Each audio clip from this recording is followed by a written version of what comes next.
NIOS class 12th Urdu 306 का solve question paper जो बच्चे 2025, 26, 27 में भी दे रहे हैं उन सबके काम आने वाला है।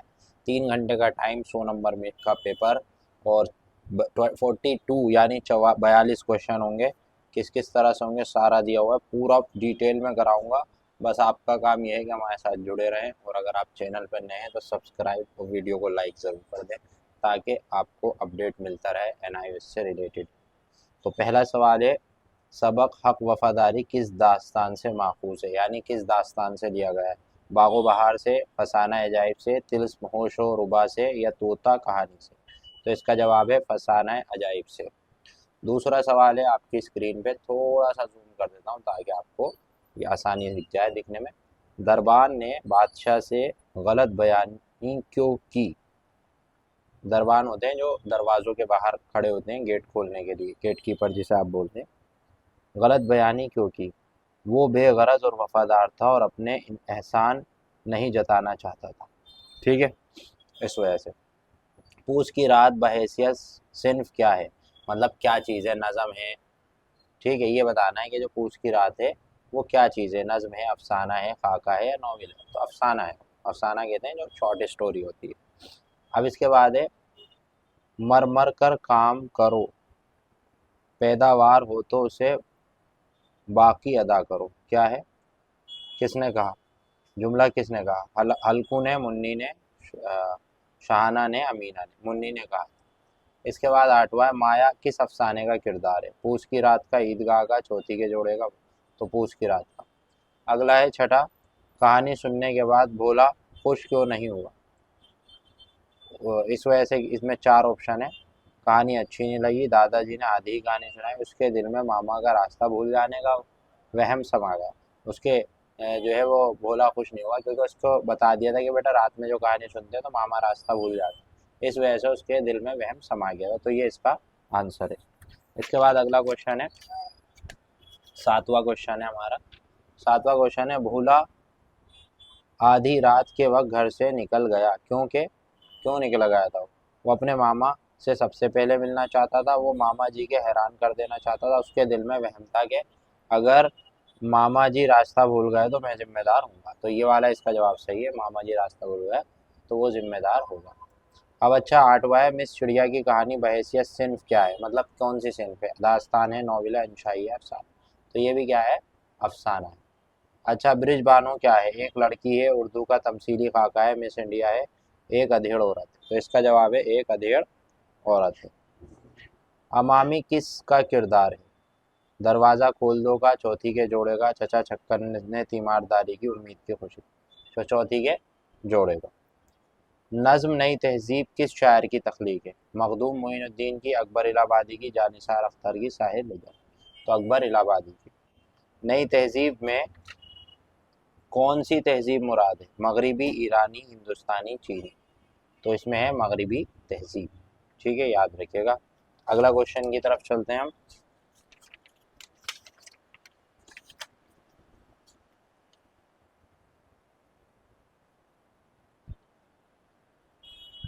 अगला क्वेश्चन है कि मिसरा मुकम्मल कीजिए।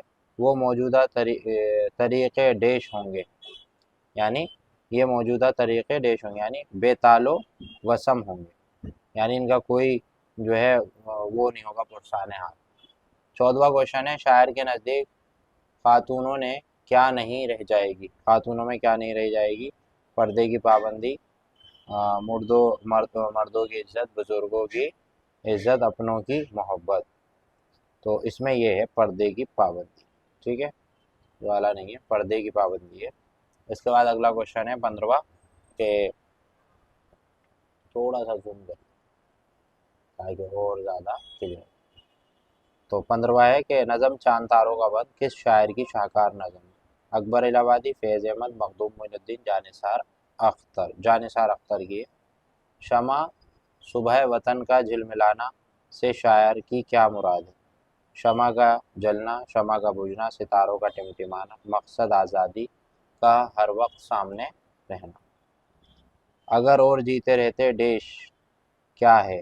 इस्तिआरा है, किनाया है, तमसील है, इस्तिआरा, किनाया, तमसील, तशबीह सब समझा रखी है। प्ले लिस्ट में जाके ग्रामर वाले में देख लो। ठीक है, तो ये इस्तिआरा है। मिसरा मुकम्मल कीजिए। मौत से किसको बेकरारी है, यारी है, इसमें से कोई नहीं यार, रस्तकारी है, रस्तकारी है ना।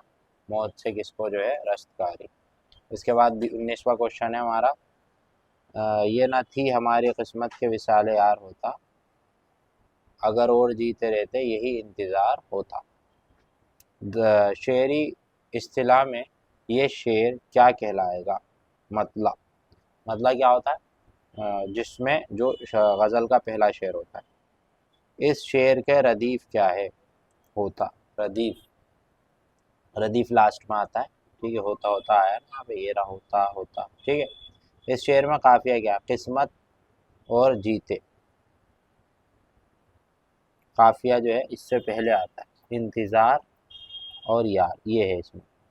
ठीक है, ये नहीं है काफिया, ये जो किस्मत और जीते लिख रखा है ये नहीं। इसमें जो है यार और इंतज़ार, ये जो है ना, ये इसमें काफिया। ठीक है जी। इसके बाद है 20वां, नाहक हम मजबूरों पे तोहमत है मुख्तारी की, चाहते हो सो आप करें हमको बस बदनाम किया। ठीक है, ये शेर किसका है? ये शेर किस शायर की गज़ल का है? तो ये मिर्ज़ा गालिब का नहीं है, मीर तकी मीर का है। ठीक है जी, मीर तकी मीर। हाँ, अब इसमें जो एक लफ्ज़ है मुख्तारी का मुतज़ाद क्या है? मुतज़ाद मतलब मुख्तार होता है मालिक, बेबस, यानी बेबसी उसका अपोजिट है। तो सही है। तोहमत और अबस के क्या माने? तोहमत इल्ज़ाम और अबस मतलब बेकार, बेवजह। अब इसके बाद जो है दर्जे सवालों के जवाब लिखने हैं। गुरेज का ताल्लुक किस सिनफ़ सुखन है से? कसीदे से। मरसिए की तमहीद को क्या कहते हैं? तमहीद है चेहरा। मिर्ज़ा गालिब का पूरा नाम क्या था? मिर्ज़ा असदुल्ला खां गालिब। मिर्ज़ा शौक लखनवी का नाम क्या था? आगा अली खां। असद मोहानी का सन वफ़ात क्या है? 1951। ये है याद रखने के सवाल कि कौन कब पैदा हुआ, वफ़ात कब हुई, एक नंबर में आया।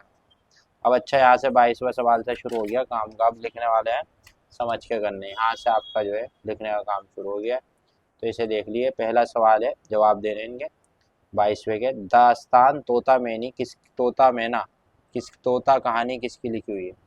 तो इसका जवाब है कि जो दास्तान तोता मैना है वो ज़ियाउद्दीन बदायूं की लिखी हुई। दूसरा है इसके अंदर कि जज़ाइयात निगारी से क्या समझते हैं? तो इसका जवाब है जज़ाइयात निगारी से मुराद किसी मंज़र, वाक़ये वाक़ये या किरदार की छोटी छोटी तफसीलात को बयान करना। तीसरा है इसका कि अफ़साने के अज्जाए तरकीबी लिखिए। तो अफ़साने के अज्जाए तरकीबी में प्लॉट, किरदार, मंज़र निगारी, मौजू, ज़बानो बयान और नुक्ता नज़र शामिल है। इसके बाद चौथा है कि अधेड़पन के मानी लिखें। अधेड़पन के मानी हैं अधेड़ उम्र की औरत या बूढ़ी औरत के हैं। इसके बाद है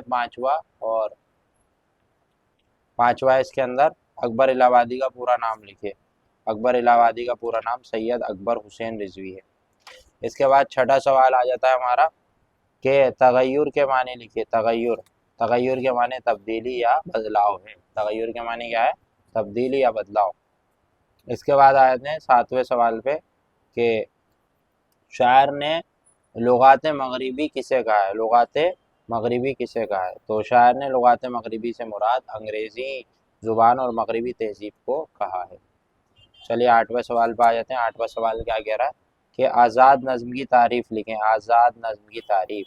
आज़ाद नज़्म वो नज़्म है जो काफ़िया और रदीफ़ की पाबंदी से आज़ाद, यानी ना उसमें काफ़िया हो ना रदीफ़ हो, लेकिन उसमें वज़न और आहंग मौजूद हो, लेकिन ऐसा लगे पढ़ के कि भाई ये नज़्म है, हालांकि उसमें रदीफ भी नहीं होता, काफिया भी नहीं होता। मतलब जैसे यहाँ पे है ना, ताज मोहताज, इस तरह से नहीं, मतलब आज़ाद होती है। उसमें कभी छोटे सेंटेंस आते हैं, कभी बड़े सेंटेंस आते हैं। अच्छा जी, अगला क्वेश्चन देखते हैं अब। जो है तशनगी थी मगर तशनगी भी सरशार थे। यहाँ तशनगी किसका इस्तिआरा है? 90 का जवाब आपकी स्क्रीन पर आ गया। 90 का जवाब कि यहाँ तशनगी रूहानी प्यास या इल्म की प्यास का इस्तिआरा है। 10वां और इस सवाल का आखिरी कह रहा है, सुए मंजिल चलो से शायर की क्या मुराद है। सोए मंजिल चलो से शायर के पास जिंदगी के मकसद की तरफ बढ़ना या अपनी मंजिल की तरफ गामजन होना है, खाली नहीं बैठना, अपनी मंजिल की तरफ हर हर वक्त पल पल लगे रहना है ताकि अपनी मंजिल को पालो।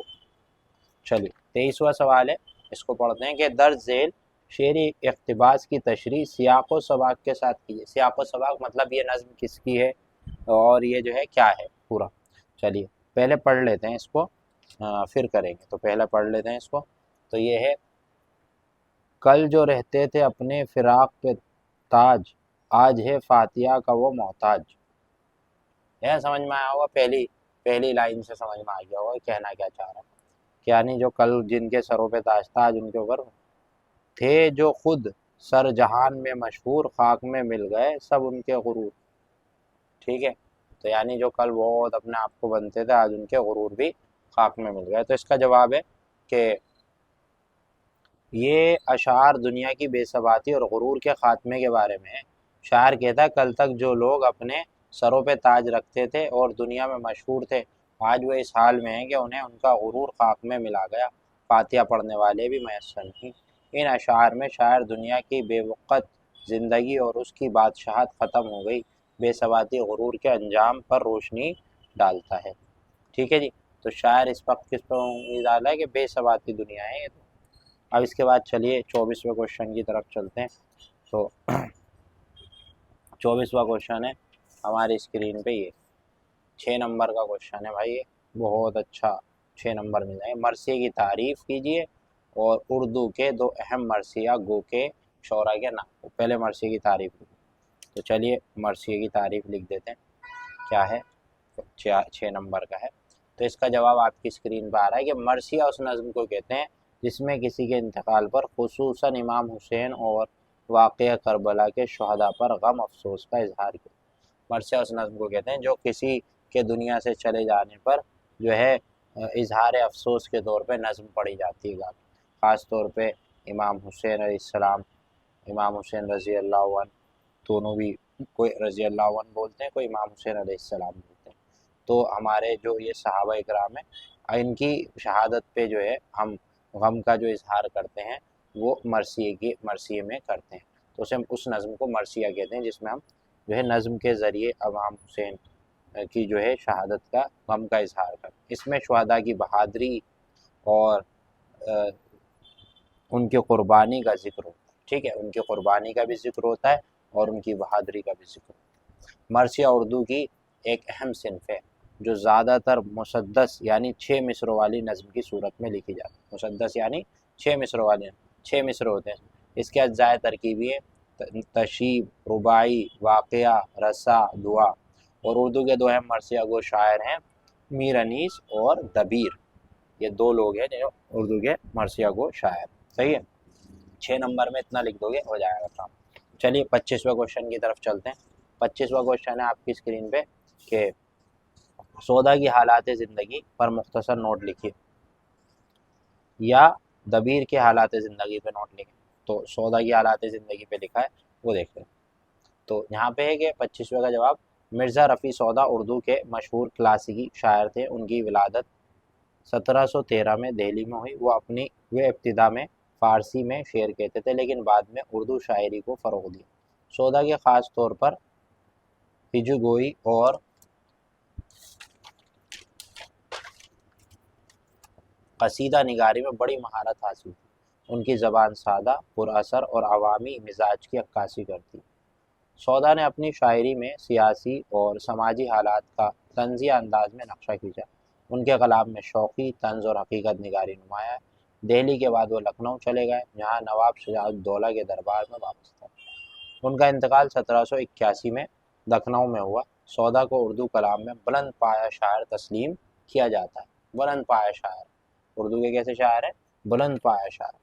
ठीक है जी। अच्छा 26वां सवाल बड़ा है भाई, बड़ा है, बहुत ज़्यादा आता है।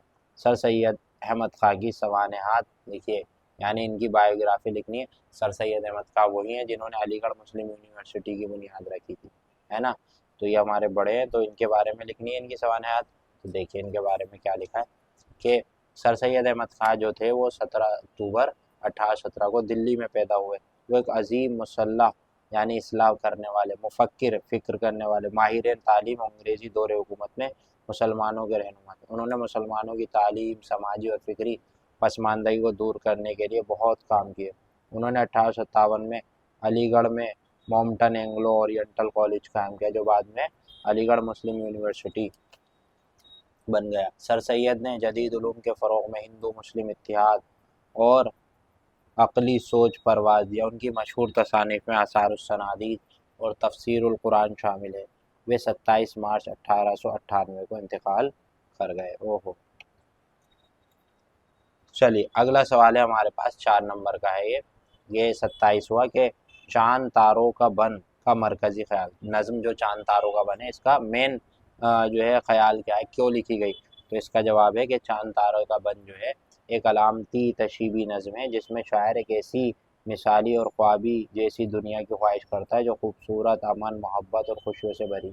शायर का ख्वाब है कि वो एक ऐसी दुनिया बसाए जहाँ सिर्फ चाँद, तारे, खुशबुएं, रोशनी और हुस्न हो। वहाँ कोई गम ना हो, कोई नफ़रत या दुश्मनी ना हो, बल्कि हर तरफ खुशियों का राज हो। शायर दीवार गम और ख़ारे गम जैसे अल्फाज के ज़रिए मौजूदा दुनिया के दुख, गम और तकलीफ़ों का ज़िक्र करता है। चलिए अब 28वें क्वेश्चन पे आ जाते हैं। 28वां क्वेश्चन हमारा है मोमिन खां मोमिन की सवानहात लिखे। हकीम मोमिन खां मोमिन की सवानहात लिखनी है। तो इसमें हकीम मोमिन खां मोमिन पैदाइश 1800, दिल्ली, वफ़ात 1851। तो मोमिन खां मोमिन उर्दू के मशहूर शायर, हकीम और माहिरीन नजूम हैं। उनका ताल्लुक़ इल्मी और अदबी घराने से था। उन्हें तिब में महारत हासिल थी, इसीलिए उनके नाम से हकीम लगा दिया गया। मोमिन का शुमार उर्दू के अहम ग़ज़लगो शोरा में होता है। उनकी शायरी में नरमी, सादगी, इश्क की लताफ़त और जज़्बात की गहराई नज़र आती है। उन्होंने ज़्यादातर ग़ज़लें लिखी कहीं, और उनकी शायरी में महबूब की मोहब्बत, हिज्र विसाल यानी मिलना बिछड़ना, और उनकी दिल की कैफ़ियत को बहुत खूबसूरती से बयान किया है। जब मिल जाते हैं, बिछड़ जाते हैं तो क्या क्या होता है, उसको इन्होंने बयान किया है। चलिए अब 29वां क्वेश्चन पढ़ लेते हैं। ये देखें 29वां क्वेश्चन कितने नंबर का है भैया? 2 नंबर में। अब 2 नंबर वाले क्वेश्चन है, हल्कू मजदूर को खेती पर तरजीह क्यों देता था? मजदूरी को खेती पर तरजीह क्यों देता था? तो इसका जवाब हम निकालेंगे। हल्कू जो है मजदूरी को इसलिए तरजीह देता था क्योंकि मजदूरी से फ़ौरन उजरत मिल जाती थी, जिससे वो अपने और अपने ख़ानदान के लिए ज़रूरियात ज़िंदगी पूरी कर सकते। जबकि खेती में मुनाफा देर से और गैर यकीनी होता है। तो खेती में जो मुनाफा होता था वो कैसे होता था? देर से होता था और गैर यकीनी, एकदम से नहीं होता था। ठीक है, इसी वजह से वो जो है मजदूरी को इसलिए तरजीह देता था। अच्छा अब 30वां क्वेश्चन पढ़ लेते हैं। क्या है 30वां क्वेश्चन है, बच्चों को अच्छे इंसान बनने की जिम्मेदारी किसकी है? बच्चों को अच्छा इंसान बनाने की जिम्मेदारी किसकी है? इसका जवाब है बच्चों को अच्छा इंसान बनाने की सबसे बड़ी जिम्मेदारी वालिदैन की है और उस्ताद की है, असातिज़ा की है और माशरे की होती है, क्योंकि यही अफराद बच्चों को इब्तदाई तरबियत और किरदार साजी में अहम किरदार अदा करें। यानी जैसे हम पढ़ा रहे हैं तो हमारी भी जिम्मेदारी है कि बच्चों की तरबियत करें। शायर को ज़बान में किस तरह का बिगाड़ का डर है? शायर को ज़बान में किस तरह का बिगाड़ का डर है? तो शायर को डर है कि नई नस्ल उर्दू ज़बान के असल लबो लहजे और तहजीबी क़दरों को छोड़कर मखलूत या बिगड़ी हुई ज़बान अपनाएगी, जिससे ज़बान की खूबसूरती और असल रिवाज मुतासिर होते। ठीक है, चलिए अब इसके बाद 32वां सवाल है हमारा। 32वां सवाल है, आज़ादी मिल जाने के बाद लोग खुशियाँ क्यों नहीं मना सके? तो 32वें का जवाब आपकी स्क्रीन पर आ गया है कि आज़ादी मिलने के बाद लोग खुशियाँ इसलिए नहीं मना सके क्योंकि मुल्क की तकसीम ने लाखों लोगों को बर्बाद कर दिया। ठीक है, खूनरेज़ी, हिजरत, कत्ल गारत और बेघर होते होना जैसे मसाइल से लोगों को गमगीन कर रहा था। ठीक है जी। अच्छा अब 33वां सवाल आपकी स्क्रीन पर आ गया कि नज़्म चाँद तारों का बन, दीवार गम और ख़ारे ज़म किसका इस्तिआरे हैं? तो 33वें का है, दीवार गम और ख़ारे ज़म ज़ालिमाना निज़ाम, जुल्म, नफ़रत और माशाती नाहमवारियों के इस्तिआरे हैं, जिससे शायर निजात चाहते हैं। शायर क्या चाहते हैं? इससे निजात चाहते हैं। अच्छा 34वां सवाल और देख लेते हैं। 34वें सवाल में है कि मीर तकी मीर को खुदाए सुखन क्यों कहा जाता है? ये वो सवाल बता रहा हूँ जो आते ही आते हैं, हटते ही नहीं। तो याद है, मीर तकी मीर को खुदाए सुखन इसलिए कहा जाता है क्योंकि उनकी शायरी में सादगी, सोज़ो गुदाज, गहराई और फसाहत और बलागत की आला मिसालें। उनके अंदाज़ बयां दिलों को छू जाने, आसान ज़बान है, अपनी बात उन्होंने, अपनी बात आप बीती को जग बीती बना दिया, सारी बातें लिखते। 35वां है कि गज़ल मुसलसल की तारीफ। गज़ल मुसलसल की तारीफ, तो गज़ल मुसलसल वो होती है जिसकी तमाम इश्तिहारात एक ही मौजू, एक ही ख्याल से मरबूत हों और एक तसलसल के साथ एक रब्त में। इसके बाद 36वां सवाल है आपकी स्क्रीन पे, सनद तज़ाद की तारीफ मिसाल लिखी। तो जब एक शायर या जुमले में ऐसे अल्फाज इस्तेमाल किया है जिसके मानी एक दूसरे के उलट या मुतज़ाद हो, यानी इसमें मुखालफत पाई जाए, तो उसे सनद तज़ाद कहते हैं, जैसे जीना और मर। ठीक है। और इसके बाद 37वां सवाल आ जाता है हमारा कि हुस्न तालील की तारीफ मिसाल लिखिए। तो जब किसी बात की खूबसूरत, दिलकश या फर्जी वजह बयान की जाए तो उसे हुस्न तालील कहते हैं। जैसे मिसाल, शमा जलती है परवानों की मोहब्बत, हालांकि शमा मोम और धागे की वजह से जलती है। तो जब ऐसी बात की जाती है तो वो क्या कहलाती है भाई? हुस्न तालील। ठीक है, याद रखिएगा। चलिए अगला क्वेश्चन देखिए। हिस्सा बा है यहाँ पे अब इख्तियारी। ठीक है, इसमें है दर्ज सवालों के जवाब दीजिए। अखबारी इंटरव्यू की इब्तिदा कहाँ हुई? 5 नंबर के 5 5 क्वेश्चन है, 5 नंबर के। तो इसका जवाब है कि वो गलत पढ़ दिया था मैं, ये वो 2 पार्ट थे, अलिफ या बा, तो मुझे अलिफ वाला करना है। तो ये रिपोर्ट किसे कहते हैं? तो पहले सवाल का जवाब है, रिपोर्ट एक तहरीरी दस्तावेज है जिसमें किसी वाक़ये, मुशाहिदे, तहकीक या तजर्बे की मुकम्मल और मुनज़्ज़म मालूमात हो। ठीक है, रिपोर्ट क्या होती है? जिसमें एक वाक़ये का बयान होता है, किसी मुशाहिदे का, उसे कहते हैं। दूसरा, रिपोर्ट कैसे तैयार की जाती है? तो इसका जवाब है मौजू का इंतखाब, मालूमात को जमा करना, मालूमात को तरतीब देना, मुनासिब ज़बान से रिपोर्ट लिखना, आखिरी में नतीजा या सिफारिशात देना। ठीक है जी। 38 के बाद आ जाते हैं इसका तीसरा पार्ट के रिपोर्ट में बुनियादी तौर पर कौन कौन से अज्जा शामिल हैं? रिपोर्ट में बुनियादी अज्जा हैं सुर्खी, तमहीद, तफसील, नताइज, सिफारिशात और इख्तिताम। इसके बाद आते हैं अगला क्वेश्चन पे, इसका चौथा, आम तौर पर सालाना रसाइल क्यों शाये किए जाते हैं? आम तौर पर क्यों शाये किया? तो इसका जवाब है कि सालाना रसाइल किसी इदारे या तंजीम के साल भर की सरगर्मियों, कामयाबियों और अहम वाक़यात को आवाम के सामने लाने के शाये करते हैं। ठीक है। चलिए इसके बाद है वाक़याती हादसाती रिपोर्ट से आप क्या समझते हैं? इसका जवाब है वाक़याती हादसाती रिपोर्ट वो होती हैं जो किसी अचानक पेश आने वाले वाक़ये, हादसे की मुकम्मल तफसीलात, वाक़ये मकाम और उसके असरात के बारे में मालूमात फराहम करती हैं। ठीक है जी। चलिए अब जो है 39वें क्वेश्चन को पढ़ लेते हैं। दर्ज सवालों के जवाब लिखें। सुर्खियाँ किसे कहते हैं? सुर्खियाँ वो नहीं कि सुर्खी जो होती है वो अलग चीज़ है, अखबार वाली है। सुर्खियाँ वो मुख्तसर और नुमाया जुमले जो खबर या मौजू के अहम नुकात को ज़ाहिर करते हैं। आप देखते हैं अखबार में जो मेन हेडिंग होती है उसको पढ़ के एकदम अट्रैक्ट हो जाता है बंदा, उसी बोलते हैं सुर्खी। अच्छा, दूसरा है इसके अंदर के इदारिया किसके नाम से शाये होता है? इदारिया जो आता है अखबार में वो इदारिया आमतौर पर बग़ैर नाम के इदारे की तरफ से शाये होता है, वो जो इदारा होता है उसकी तरफ से, अखबार का इदारा है तो उसकी तरफ से। तीसरा सवाल है सुर्खियाँ मोटे जली हुर्फों में क्यों लिखी होती हैं? जो सुर्खियाँ अखबारों में लिखी होती हैं तो क्यों लिखी? सुर्खियाँ मोटे हरूफ में इसलिए लिखी जाती हैं ताकि कारी की तवज्जो हासिल कर सके, यानी अट्रैक्शन बढ़ सके। इसके बाद है इदारिया को अखबार में कहाँ जगह दी जाती है? इसका जवाब है इदारियों को अमूमन अखबार के पहले अंदरूनी सफ़हात पर अहम जगह दिया, अंदरूनी सफ़हात को दी जाती है। ठीक है जी। इसके बाद ये हमारा हो गया 1 नंबर का सवाल है कि रिपोर्ट में ज़बान इस्तेमाल होती है मौजू के एतबार से, मौजू से हटकर, मौजू की ज़रूरत, मौजू के एतबार से। ठीक है। इसके बाद ये वाला 41वां है सुर्खियाँ मौजू या मवाद को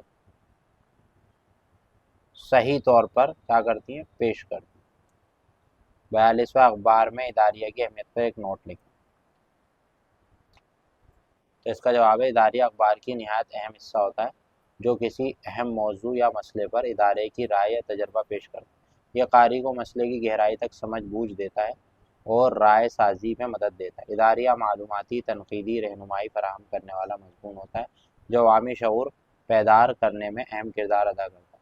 राय साजी में मदद देता है, मसाइल की वजाहत करता है, रहनुमाई फराहम करता है, अखबार की शनाख्त करता है और कौमी व समाजी शऊर भी इसमें पैदा करता है। ठीक है जी। अब इसके बाद अगला क्वेश्चन है हमारा, सारे पूरे हो गए, अगला क्वेश्चन नहीं है। अब हमारा पेपर हो गया है सॉल्व। मुझे लग रहा था कि अगला भी इसके अंदर है, लेकिन यहाँ पे पेपर सॉल्व हो गया उर्दू का। उम्मीद है समझ में आया होगा, और अगर वीडियो पसंद आए तो लाइक शेयर सब्सक्राइब करें। पुराने पेपर भी सॉल्व हुए हैं उर्दू के, 24 के, 23 के, और आपका 22 के, 21 के, 20 के सब सॉल्व हुए हैं, आप वहाँ पे भी देख सकते हैं। सारे चैप्टर्स भी करा रखे हैं, उनकी भी वीडियोस देख सकते हैं।